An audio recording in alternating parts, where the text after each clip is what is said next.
Film की शुरुआत होती है एक अधजली औरत के चीखने से। चारों तरफ अंधेरा, औरत जमीन पर घिसटती है, खून बह रहा है, कपड़े फटे हुए और उसके फोन में नेटवर्क नहीं है। वो मदद के लिए चिल्लाती है लेकिन उसकी आवाज बस दीवारों से टकराकर लौट आती है। तभी झाड़ियों के पीछे से कोई आहट होती है और अगले ही पल वो औरत खींच ली जाती है अंधेरे में, जैसे ही जंगल ने उसे निगल लिया हो। कट टू कैमरा शिफ्ट होता है एक अमेरिकन टूरिस्ट फैमिली पर जो मैक्सिको के एक रिजॉर्ट में छुट्टियां मना रही है। इनका नाम है जेफ, एमी, एरिक और स्टेसी। यूथफुल एनर्जी से भरे हुए रोमांच के भूखे। वहीं उनकी मुलाकात होती है मैथ्यूस नाम के एक जर्मन लड़के से जो अपने भाई हेनरिक की तलाश में है। हेनरी कुछ दिन पहले ही एक प्राचीन माया मंदिर की खुदाई के लिए एक आर्कियोलॉजिस्ट लड़की के साथ निकला था लेकिन वापस नहीं आया।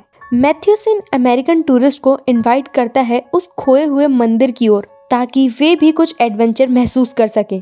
एमी थोड़ी झिझकती है लेकिन ग्रुप का बाकी हिस्सा मान जाता है। अगली सुबह वो निकलते हैं और उनके साथ होता है मैथ्यूस और उसका दोस्त डिमिट्री। जंगल के घने रास्ते को पार करते हुए बिना किसी गाइड या परमिशन के ये 6 लोग उस टेम्पल की तरफ बढ़ते हैं। जैसे ही वे मंदिर के पास पहुंचते हैं कुछ स्थानीय लोग जो गांव के रक्षक लगते हैं उनके सामने आ जाते हैं। मैथ्यूस उन्हें स्पेनिश में समझाने की कोशिश करता है कि वे हेनरिक की तलाश में आए हैं लेकिन गांव वाले हिंसक हो उठते हैं। स्टेसी गलती से मंदिर पर उग रहे एक बेल जैसे पौधे को छू लेती है और तभी जैसे गांव वालों की आंखों में आग जल उठी हो वे डिमिट्री को वहीं गोली मार देते हैं बिना कोई चेतावनी दिए। डर के मारे ग्रुप भागकर मंदिर की ऊंचाई पर चढ़ जाता है।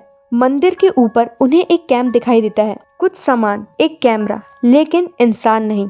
मोबाइल नेटवर्क गायब है, मदद के लिए कोई नहीं। तभी मंदिर के अंदर एक मोबाइल की रिंगटोन सुनाई देती है। वो रिंगटोन हेनरिक के फोन की लगती है। मैथ्यूस नीचे उतरकर उस फोन को ढूंढना चाहता है। बाकी लोग रस्सी से उसे नीचे उतारते हैं लेकिन रस्सी टूट जाती है। वो नीचे गिर जाता है, उसकी रीढ़ की हड्डी चटक जाती है। अब वो चलने फिरने के काबिल नहीं रहता। स्टेसी और एमी नीचे उतरकर उसे खींचकर ऊपर लाते हैं लेकिन अब चीजें और डरावनी होने लगती है। स्टेसी को एहसास होता है कि मंदिर की बेल, हाँ वही बेल जो उसने पहले छुई थी, अब उसके शरीर में अंदर घुस रही है। उसके स्किन के नीचे कुछ हिलता हुआ महसूस होता है। एरिक और जेफ उसकी मदद करने की कोशिश करते हैं लेकिन कुछ नहीं सूझता। तभी मंदिर के अंदर एक डेड बॉडी मिलती है, पूरी की पूरी बेलों से लिपटी हुई। वो हेनरिक की साथी की लाश थी और उसका फोन जो रिंग कर रहा था बेलों के अंदर ही उग चुका था। जी हाँ, ये बेलें सिर्फ खून नहीं पीती, ये टेक्नोलॉजी को भी एब्जॉर्ब कर लेती है। इंसानी आवाज, टोन, स्किन,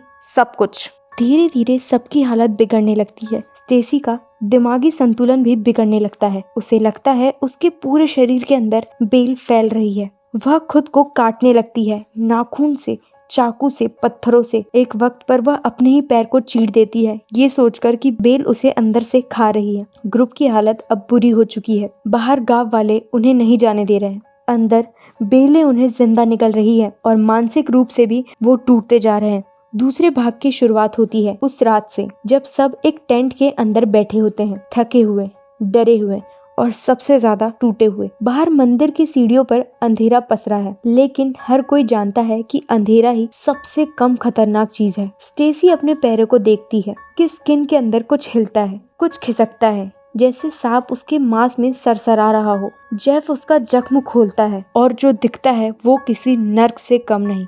बेलों का छोटा सा तना उसकी त्वचा के नीचे सांस ले रहा होता है। एमी को उल्टी आ जाती है। स्टेसी बुरी तरह से चीखती है। उसे लगता है पूरा शरीर उसके खिलाफ हो चुका है। जेफ जो एक मेडिकल स्टूडेंट है तय करता है कि इस बेल को स्टेसी के शरीर से काट कर निकालना होगा। एरिक की मदद से वो एक छोटी सी चाकू गर्म करता है और स्टेसी का मुंह कपड़े से दबाता है और कट लगाता है। स्टेसी का शरीर कांप उठता है दर्द से, डर से, और उस पल की खामोशी में सिर्फ एक चीज गूंजती है, स्टेसी की चीख। बेल धीरे धीरे बाहर आती है लेकिन जैसे ही वो उसे निकालते हैं वो बेल तड़पती है, ऐठती है जैसे वो भी जिंदा हो। एमी देखती है कि उन बेलों में एक फूल निकला है और उस फूल से उसकी खुद की आवाज आ रही है। हाँ, उसका फोन नहीं, वो फूल उसकी खुद की आवाज दोहरा रहा है। वो सब समझ जाते हैं ये पौधा अब इंसानों की तरह सोचते हैं, सुनते हैं और शायद महसूस भी करते हैं। अगली सुबह मैथ्यूस की हालत बिगड़ चुकी है। उसके पैर गलने लगे, शरीर में इन्फेक्शन फैल चुका है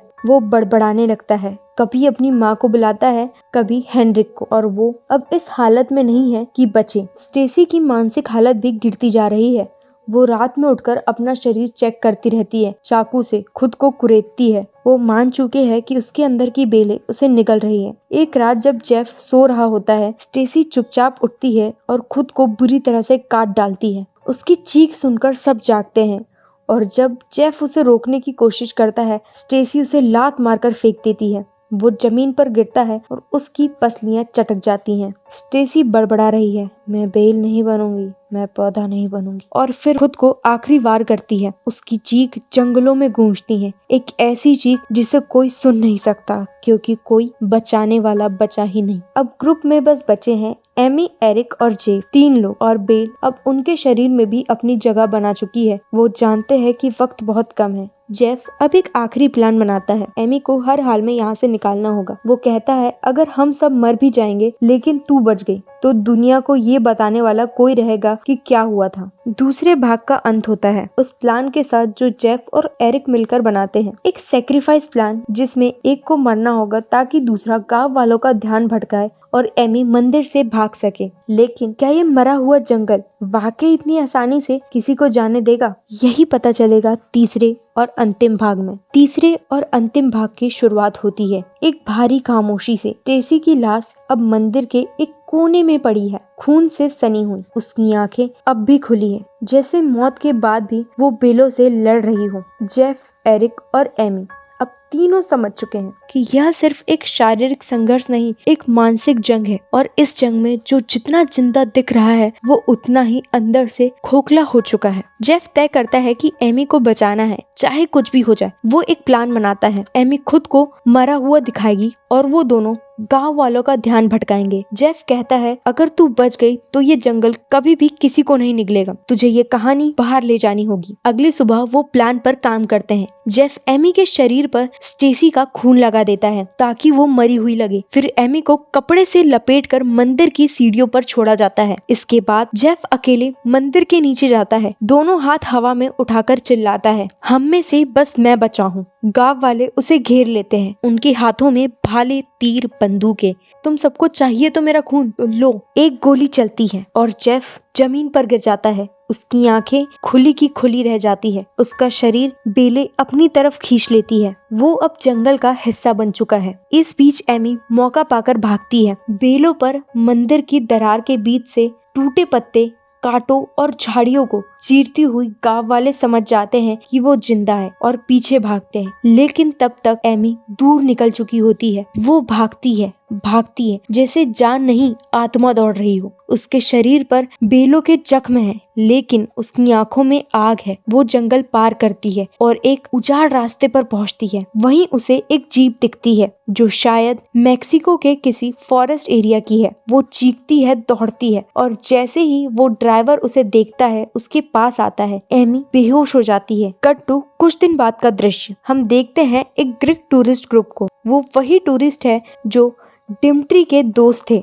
वो अब उसी मंदिर की तरफ बढ़ रहे हैं। कैमरा जूम करता है एमी के पीछे छूटे फुटप्रिंट पर, जिनमें बेलों की हल्की हल्की जड़ें उगने लगी हैं। और तभी बैकग्राउंड में वही रिंगटोन बजती है। वो नहीं जो फोन से आती है, बल्कि वो जो अब बेलों से निकलती है। कहानी यहीं खत्म होती है? नहीं, ये कहानी नहीं, चेतावनी थी। कभी कभी मौत जमीन से नहीं, मिट्टी से नहीं, एक पौधे से आती है। वो जो सिर्फ खून नहीं पीता, इंसान की यादें भी खा जाता है। द रुइंस, एक ऐसा जंगल जो खुद जिंदा है और अब उसे भूख लगती है इंसानों की।